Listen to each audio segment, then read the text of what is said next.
Boa noite, meus amigos. É, Dando continuidade às nossas aulas de primeiros socorros, é, hoje eu vou falar para vocês sobre o trauma raquimedular, tá joia?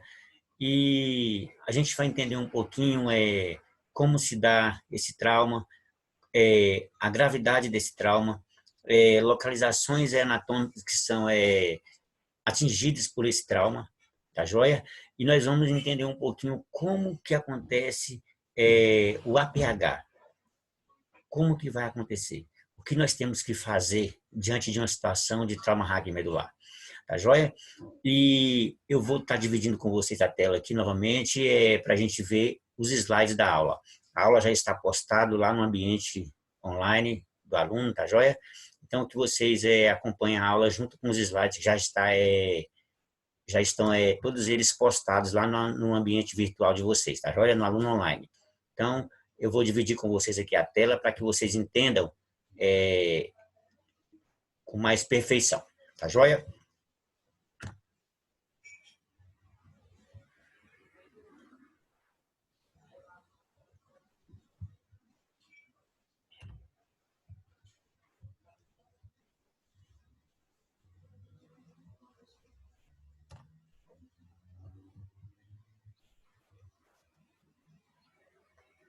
Então, vamos lá.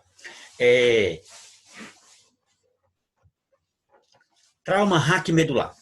O trauma raquimedular, o TRM, é uma agressão à medula espinhal que pode ocasionar danos neurológicos, tais como alterações da função motora, sensitiva e autônoma, ocorrendo predominantemente nos homens em idade produtiva entre 18 e 35 anos. Por que isso acontece mais entre os homens? Esse evento acontece mais entre os homens porque, na maioria das vezes, é, os homens são expostos mais a situações que podem ocorrer o trauma. Basta a gente ver, se a gente observar, e for em um rio, onde tem várias pessoas tomando banho, ali se divertindo, você vê que os homens são os que têm as atitudes, predominam mais atitude nos homens agressivas em relação a pulos, a saltos, saltar em pé, da Maria Cambota, dar aqueles saltos que eles dão. Então, essas atitudes que os homens têm nem sempre são adequadas para a saúde, não é? Então, por isso a predominância. Outra coisa que acontece também que explica esse fator de acontecer mais em homens é acidente de carro. Entre 18 e 35 anos, as vítimas de acidentes de trânsito são, na maioria, homens, tá joia? Por conta da imprudência. Então, por isso se explica, segundo Souza aí, se explica esse trauma raquimedular acometendo mais homens nessa faixa etária, tá joia? As lesões ocorrem preferencialmente no sexo masculino na proporção de 4:1. É uma diferença muito grande, né? Para cada 4 homens, uma mulher, entre 15 a 40 anos. O dano à medula espinhal varia de uma concussão transitória, da qual o paciente recupera-se completamente, contusão, laceração e compressão da substância da medula, até uma transecção completa da mesma, tornando o paciente paralisado abaixo do nível da lesão, tá joia? Da lesão que foi traumatizada. Eu gostaria que vocês entendessem que essa medula, ela corre nas vértebras, tá joia? Na coluna vertebral. Nós temos os forames vertebrais, que são espaços nas vértebras, que fazem com que esse filete, como se fosse um fio elétrico, passasse dentro desses forames, correndo a nossa coluna vertebral. Tá joia? Então, às vezes acontece um trauma direto na medula, ou acontece um trauma em uma vértebra e ela comprime essa medula, ocasionando uma lesão na medula, tá joia? Então é preciso que a gente entenda que a medula, ela é um prosseguimento do sistema nervoso central. Nós temos o sistema nervoso central composto pelo cérebro, ou encéfalo, e a medula espinhal, tá joia? E sendo que essa medula espinhal, ela passa nos forames vertebrais. E qualquer lesão que tiver em vértebra, em osso, pode ser que atinja essa medula, tá joia? E olha aí, ó, trauma raquimedular. A medula nervosa é parecida com um cabo telefônico com fios em seu interior.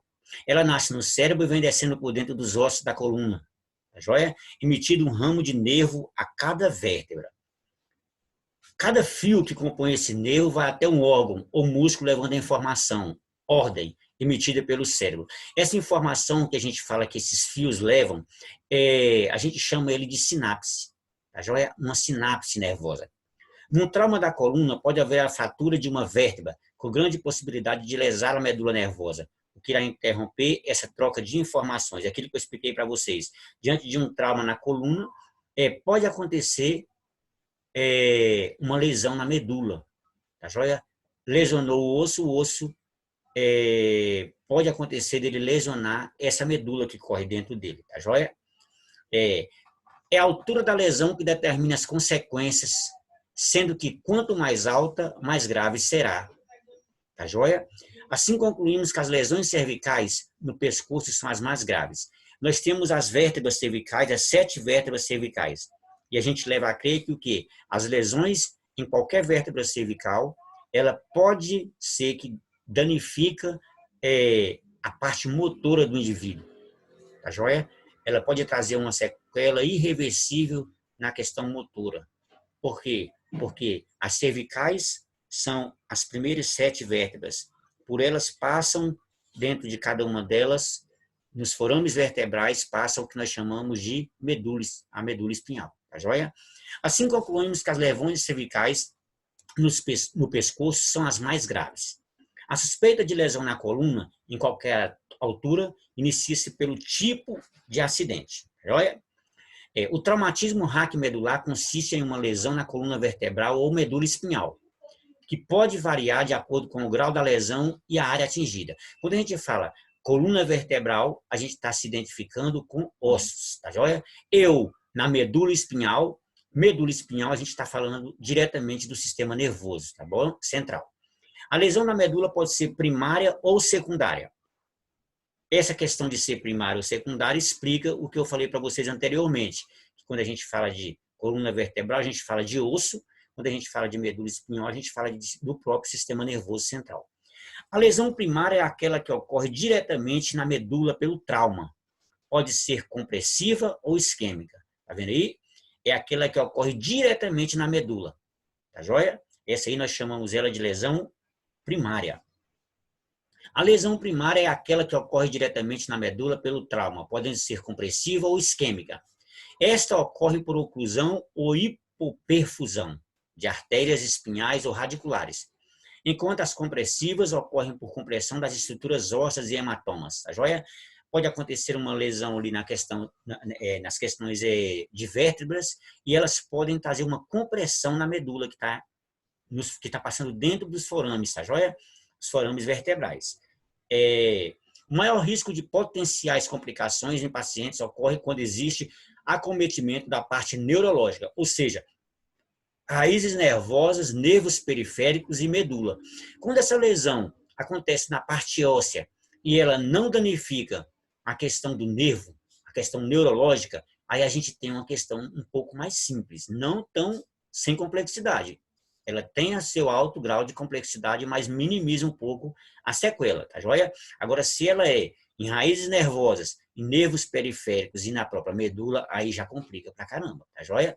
As principais alterações fisiológicas que ocorrem com esses pacientes são choque medular, o choque neurogênico, a trombose venosa profunda, a disreflexia autônoma, a bexiga neurogênica, o intestino neurogênico, a espasticidade, as úlceras por pressão, as pneumonias, alterações psicossociais e infecções. Essas úlceras por pressões são aquelas feridas que acontecem em indivíduos que ficam muito tempo acamados, que nós chamávamos antigamente de escaras. Tá joia? Hoje não se chama mais escaras, hoje são úlceras por pressão.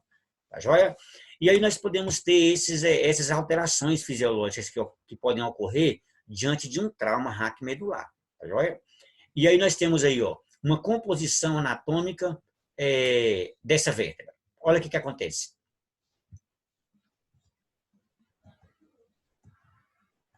Olha aí, ó.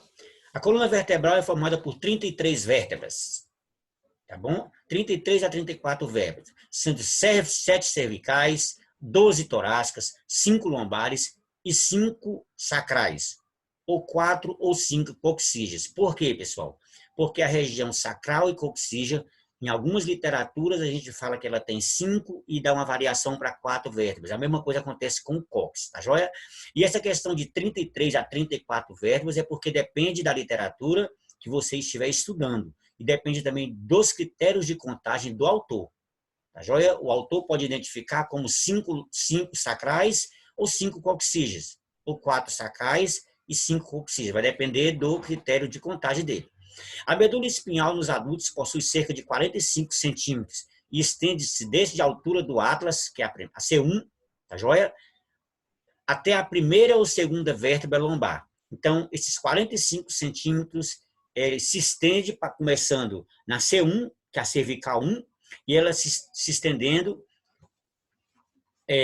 até a primeira ou segunda vértebra lombar, tá joia? A L1 ou L2, tá joia? Que é o que está falando aí nesse slide. Aqui, nesse anterior aqui, a gente vê aqui, ó, a divisão dela por áreas dessa coluna. Aqui nós temos as vértebras, as 33 vértebras, e aqui nós temos elas, ó, 7 cervicais, 12 torácicas, 5 lombares. Aqui nós temos as sacrais e aqui as coxígeas, tá joia?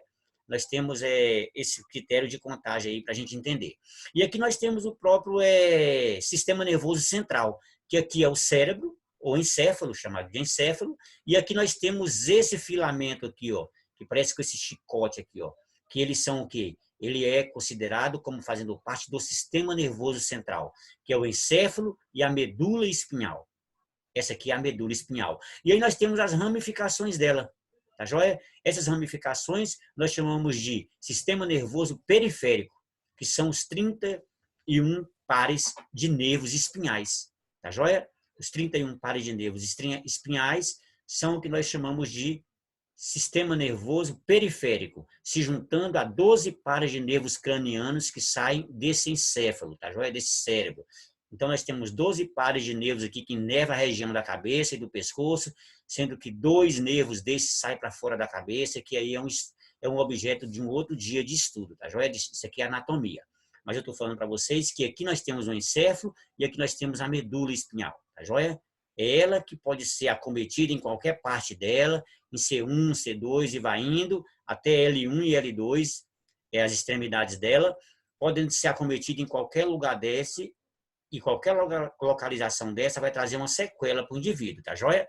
E aí nós temos aqui, ó, o cérebro e a medula espinhal compondo o sistema nervoso central, tá joia? Então a gente tem que tomar bastante cuidado quando a gente estiver acompanhando indivíduos em academias ou em ambientes fora de academia, para que a gente tome o maior cuidado possível com a questão de proteger a coluna dos indivíduos, tá joia? Porque a coluna, ela é uma situação que coloca nós, profissionais, em atenção constante, tá joia? Com os nossos clientes. E até mesmo você vê que uma atividade feita, realizada de mau jeito, colocando essa coluna torta, colocando situações onde o indivíduo pega peso de maneira desproporcional, sem que tenha uma base boa de perna, a gente pode vir a ter, nessa região aqui, em volta da medula espinhal, nós temos aqui nervos e músculos que também podem ser afetados por uma carga de exercício mal feita, tá joia? Então a gente tem que ter cuidado com essas questões. Olha aí, ó. Ela afila-se para formar o cone medular, do qual se estende um filamento delicado denominado de filum terminale, que se insere próximo ao primeiro segmento coxígeo, tá joia? Isso aí é muito mais uma questão anatômica. Na anatomia a gente vai ver isso aí, como é que funciona, tá joia? E se está falando como é que ela se estende nessas vértebras. Na parte baixa do canal vertebral, descendem as raízes dos nervos espinhais caudais, aqueles nervos que eu falei para vocês que nascem ali, os 31 pares, tá joia? Que juntamente com o filum terminale formam a cauda equina, que tem o seu início no nível de T11 e termina caudalmente no nível do terceiro segmento sacral, tá joia? Ocupando sozinha o canal vertebral abaixo de L22. Então, depois na anatomia a gente vai entender o que é essa cauda equina, tá joia? Um segmento da nossa medula espinhal que não passa mais por dentro de forames vertebrais, já se espalha. Por isso que chama de cauda equina, ela espalha ali na região sacral e na região coxígea, ela vai se espalhando e ela vai inervando toda aquela região ali, tá joia? A medula espinhal é um grande condutor de impulsos nervosos sensitivos e motores entre o cérebro e as demais regiões do corpo, tá joia? Então é preciso entender que essa medula espinhal ela é parte fundamental do sistema nervoso, tá joia? Central. É uma extensão do sistema nervoso central, tá joia? E aí nós temos esses nervos sensitivos e motores que levam e trazem informações do sistema nervoso central para as extremidades do nosso corpo, tá joia? Para as nossas extremidades. E aí nós vamos ver quais são as causas dessas lesões. Olha aí, ó. Lesões da coluna são comuns em acidentes que envolvem velocidade comparada brusca, como ocorre com automóveis e motocicletas, ou na queda de grandes alturas e bicicletas. Tá joia? Podem ocorrer também na prática de esportes, como futebol, patins, a natação e etc.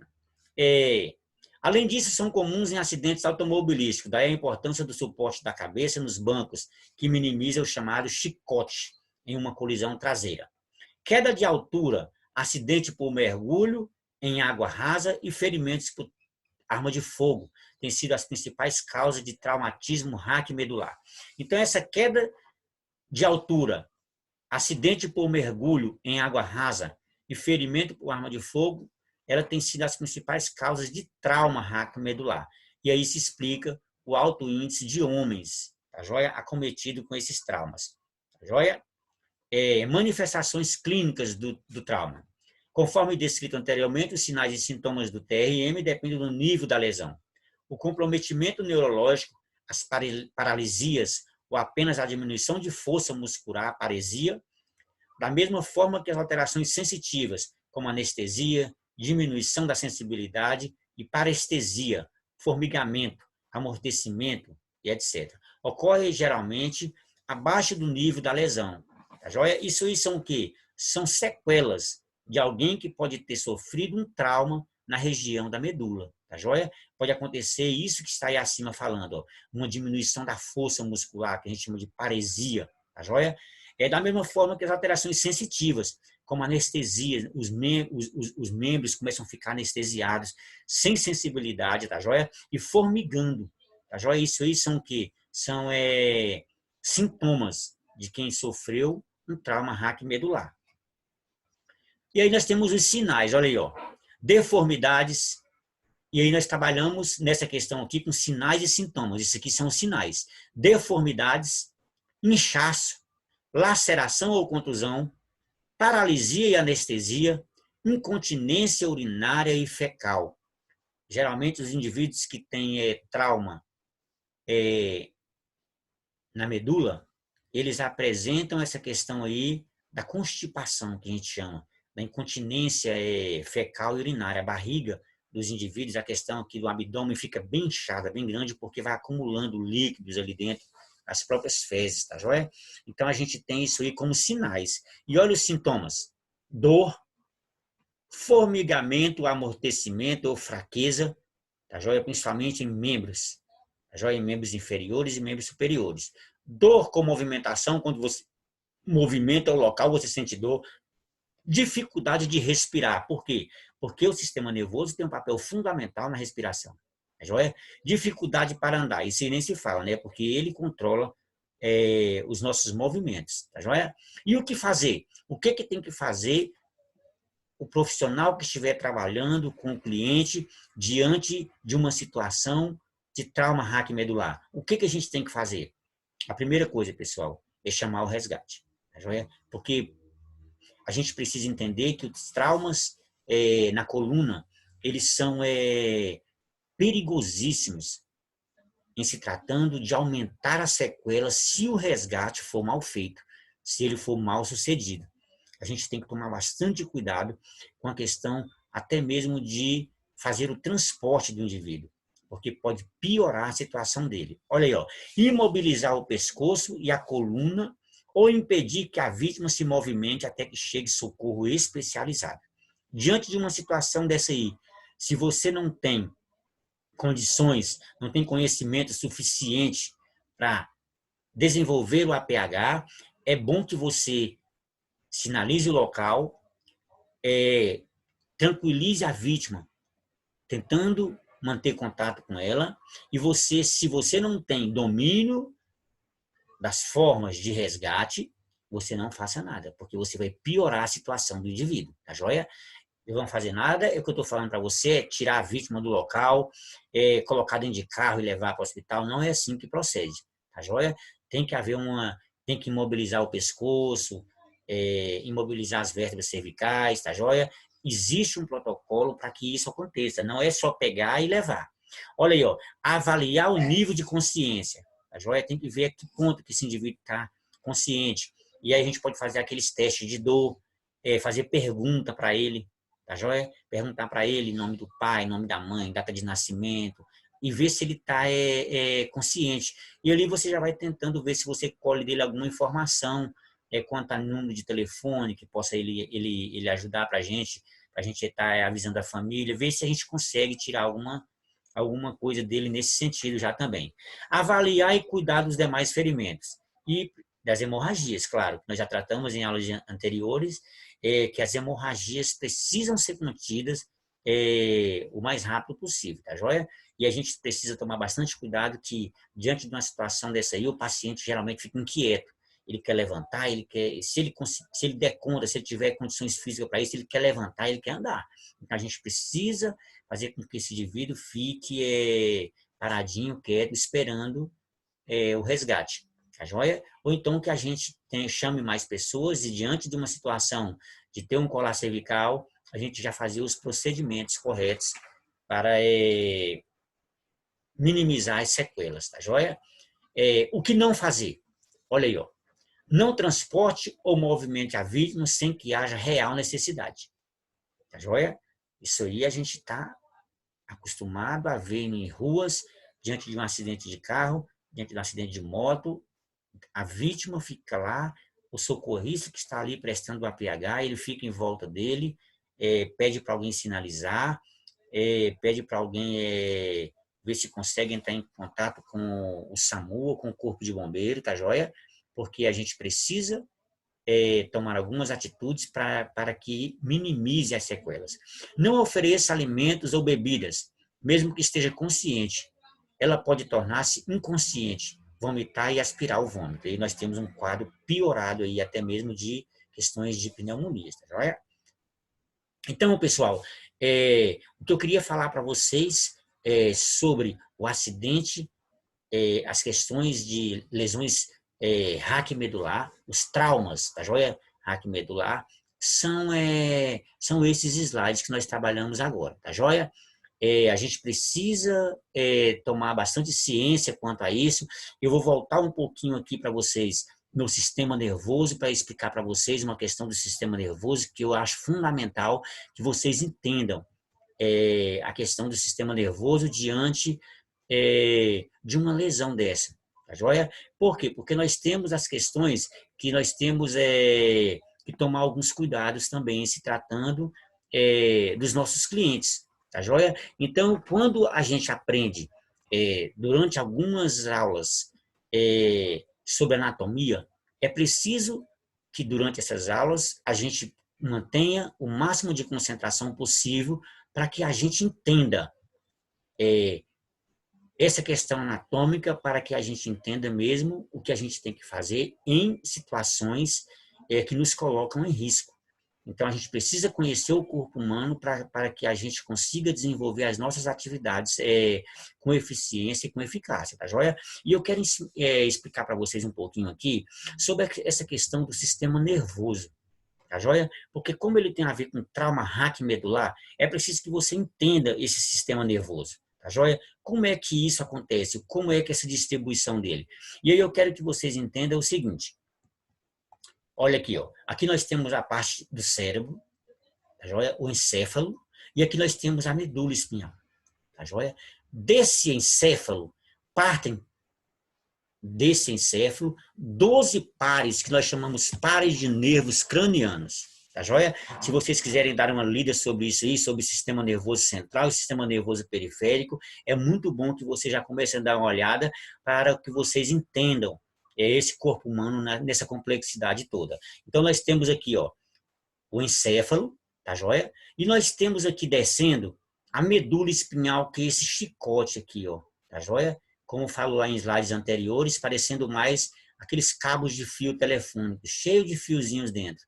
Então, esse encéfalo, com essa medula espinhal, ela dá para nós o que nós chamamos na literatura de sistema nervoso central. Tá joia? Esse é o sistema nervoso central. Esse cérebro, ou esse encéfalo, ele nasce dele, origina-se dele 12 pares de nervos cranianos. Tá joia? E esses pares de nervos cranianos, eles são numerados em algarismo romano, tá joia? E ele começa da parte anterior para a posterior, tá joia? Ele começa da anterior para a posterior. O 1, 2, 3 vai seguindo, até chegar ao 12º par, tá joia? Então, o que acontece? Quando nós temos essa inervação no encéfalo, ela serve para quê? Para que ela dê sinais desse encéfalo, desse sistema nervoso central, para as periferias do nosso rosto, para movimentos de olho, de boca, para movimentar os músculos do nosso rosto, tá joia? Esses nervos cranianos, eles têm essas funções, tá joia? De piscar o olho, de boca, de sentir gosto, que é o olfato, para a gente ter o quê? Audição, tá joia? Então, esses nervos, esses 12 pares, eles agem para que aconteça esse movimento, sendo que 2 deles, então 10 trabalham na região da cabeça e 2 deles saem para o corpo, tá joia? Sai pelo forame e ele desce para o corpo. Um deles é o nervo vago, que nós conhecemos, tá joia? O nervo vago, que ele é um nervo fundamental, que ele traz para nós um controle muito grande no sistema vascular, tá joia? Então, nós temos esse nervo vago, que é um exemplo desses 2 que saem fora do corpo nosso. E aqui nós temos a medula espinhal. Essa medula espinhal, dela origina-se os 31 pares de nervos raquidianos, ou nervos espinhais. Na literatura você vai ver chamando nervos raquidianos ou nervos espinhais, tá joia? São 31 pares que eles saem dessa medula e eles inervam, tá joia? Os nossos membros, tá joia? Ele anda nesses membros levando sinapse, que sai do sistema nervoso central. É só você entender, o dedinho midinho. Eu estou mexendo ele aqui para vocês entenderem. E aí nós precisamos de um comando para que ele mexa. Então, vem uma sinapse, um sinal do sistema nervoso central, e ele passa por esses nervos, tá joia? Desce por esses nervos, e ele chega nos nervos espinhais ou raquidianos, e ele vai mandar o sinal, e ao mesmo tempo nós temos os neurônios sensitivos e motores que levam a mensagem que mexeu e que volta para avisar que foi acontecido o evento que o encéfalo, que o sistema nervoso central mandou que fosse feito. Então, nós temos o sistema nervoso central, que é encéfalo e medula espinhal, tá joia? E nós temos o sistema nervoso periférico, o SNP, chamado. O sistema nervoso central é o SNC e o sistema nervoso periférico é o SNP, tá joia? SNP, sistema nervoso periférico, que ele é composto de quê? Dos 12 pares de nervos cranianos, dos 31 pares de nervos raquidianos ou espinhais, dos gânglios e das terminações nervosas, tá joia? Então, o sistema nervoso periférico, para vocês entenderem, são gânglios, terminações nervosas, os 31 pares de nervos espinhais e os 12 pares de nervos cranianos. Isso aí dá para nós o SNP, sistema nervoso periférico.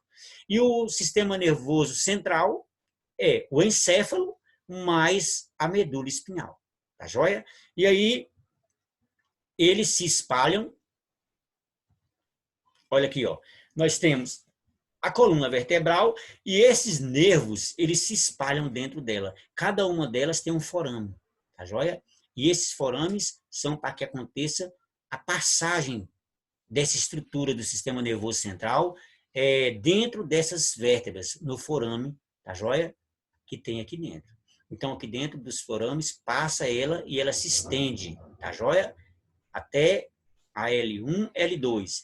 Daí para frente, nós já temos o início do espalhamento desses nervos e nós chamamos de cauda equina, tá joia? Aqui na região sacral, lá na literatura, a gente já vê bem, quando vocês forem estudar anatomia, vocês já vão ver bem lá como é que funciona essa questão dela,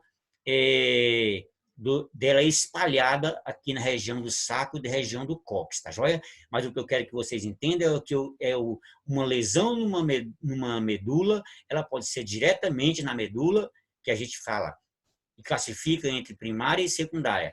Ou ela pode ser o quê? Uma lesão na vértebra que vai achatar, que vai pinçar essa medula que passa aqui dentro, tá joia?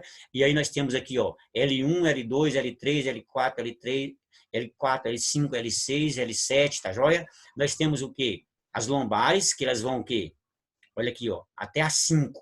L1, L2, L3, L4, L5.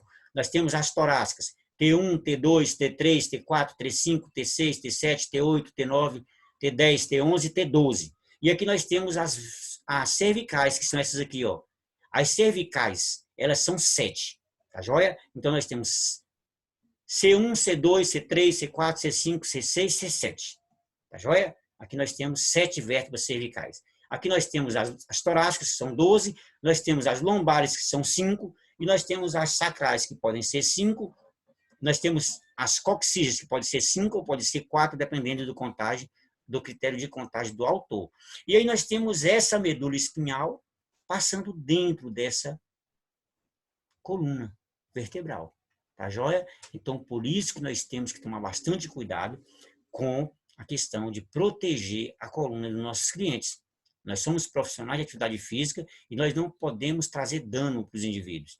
E aí nós precisamos entender que o exercício, quando ele fica mal feito, ele tira a segurança dessa estrutura nossa, que é a coluna vertebral, ela ficando em posição errada. É por isso que é importante que você, quando estiver trabalhando na academia, ou estiver trabalhando como personal trainer, você cuide para que o teu cliente esteja com a posição da coluna correta, para que ele não traga danos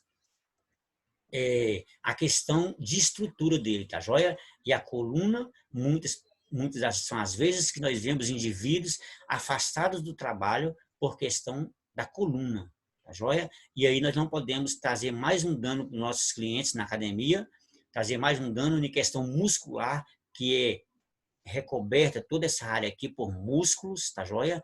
Por músculos, nós temos os tendões musculares aqui, tá joia? E a gente tem que ter bastante cuidado para não trazer mais lesão do que os indivíduos já têm no seu dia a dia por postura errada, tá joia? Por sentar errado na cadeira, por dormir errado. Então, muitas das vezes nós vamos receber clientes na academia que eles podem vir de um trauma raquimedular por acidente de carro. Nós podemos receber indivíduos com trauma raquimedular por acidente em esporte, tá joia? Nós temos aí o futebol com contato e nós podemos receber indivíduos que vão procurar nós depois por uma prescrição médica para reforçar, tá joia? A questão muscular. E aí nós temos que ter conhecimento de como acontecem os traumas e a gente precisa entender que tipo de atividade física esses indivíduos podem fazer depois de estarem recuperados, claro, tá joia? Então a gente tem que ter bastante cuidado com essas questões voltadas para a cervical e bastante cuidado, pessoal, na questão da medula espinhal e da coluna. Então nós temos que ter bastante cuidado, tá joia? E nós precisamos ficar atento aos sinais e sintomas, tá joia? Dos nossos clientes, tá joia? Então nós precisamos identificar os sinais, que são as deformidades, os inchaços, as lacerações ou contusões, a paralisia e anestesia, a incontinência urinária e fecal, tá joia?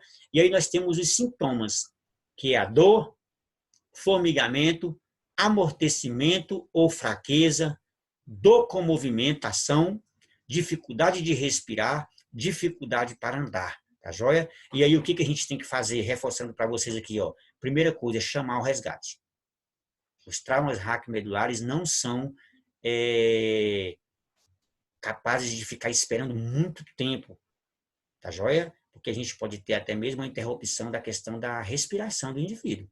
É preciso avaliar o paciente o mais rápido possível. Imobilizar o pescoço e a coluna ou impedir que a vítima se movimente até que chegue o socorro especializado. Se você não tem conhecimento, eu friso para vocês mais uma vez. Não faça o procedimento de imobilização do pescoço se você não tem conhecimento. Tá joia? E importante, pelo menos, manter esse indivíduo tranquilo. O indivíduo manter ele sem que ele levante, sem que ele ande, para ele não trazer mais sequela. Avaliar o nível de consciência, isso aí também é importante.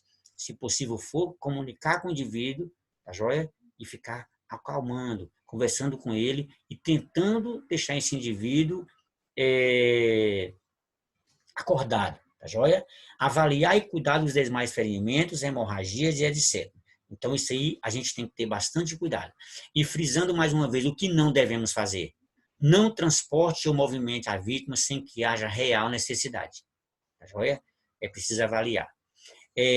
Para transportar um indivíduo, a gente sabe muito bem que existe modos, que a gente iria ver isso em aula prática, até mesmo para transportar ele para a maca.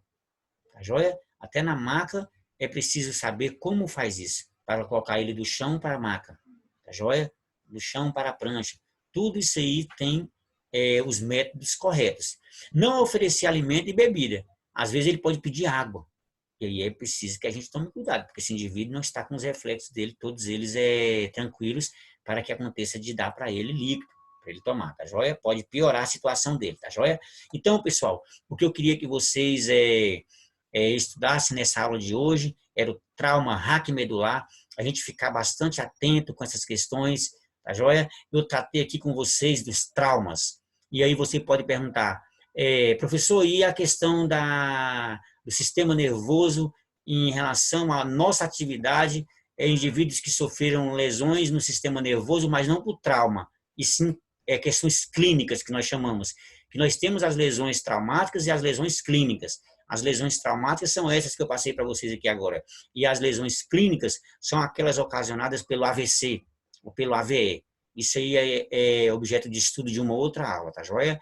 Que aí são prescrições de atividade física para indivíduos com acidente vascular encefálico, tá joia? E aí nós temos algumas situações para fazer para eles. Um exemplo que você tem que entender, embora tenha acontecido um trauma, a gente precisa entender que o trauma é diferente da questão clínica, tá joia?